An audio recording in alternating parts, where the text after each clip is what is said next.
안녕하세요. 피부건강설계 생기한의원 대구점 최지호 원장입니다. 피부에 나타나는 알러지 질환 중 가장 흔한 질환인 두드러기는 대개 일시적으로 올라왔다가 괜찮아지는 경우가 많지만 간혹 몇 주 이상 지속되면서 점차 만성 두드러기로 바뀌기도 합니다.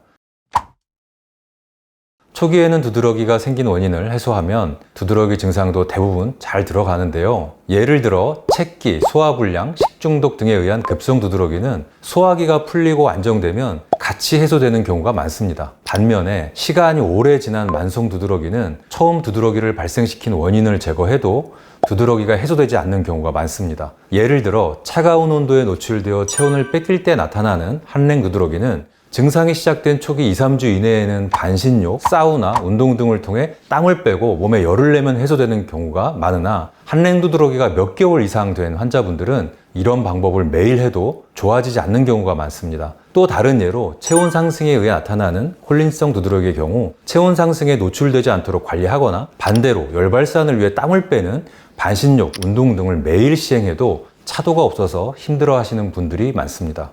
두드러기의 특성상 콜린성 두드러기나 한랭 두드러기는 모공을 열어 땀을 빼고 말초까지 순환시키는 생활 관리를 하는 것이 맞으나 시간이 흐를수록 이것만으로는 해결되지 않는 거죠. 이유는 몸이 오랫동안 예민한 상태로 있으면 두드러기가 발생한 원인과 상관없이 점점 균형이 무너지고 작은 자극에도 민감하게 반응하기 때문인데 문제는 시간이 더 지나면 몸속 시스템이 더 복잡하게 불안정해지면서 단순한 방법만으로는 회복이나 치료가 쉽지 않게 됩니다. 그러면 간략한 생활관리법 3가지를 제안드리겠습니다. 첫째, 명상, 요가 같이 심신을 이완시키고 고요히 하는 연습을 꾸준히 하시면 좋습니다. 두드러기 같은 알러지 질환은 아주 깊고 섬세한 시스템인 면역체계와 자율신경계 등의 불균형이 회복되어야 하므로 이렇게 고요히 심신을 유지하는 과정은 자연회복의 힘을 올리는 데 큰 도움이 됩니다. 둘째, 충분한 수면 역시 중요합니다. 하루에 최소 7, 8시간 이상 수면을 취하고 취침 시간은 가급적 12시 전에 눕는 것을 권합니다. 피곤한 날은 더 일찍, 많이 자면 좋습니다. 알러지 질환이 있으면 수면의 질이 떨어지기 쉽지만 그래도 최대한 노력을 하는 것이 필요합니다.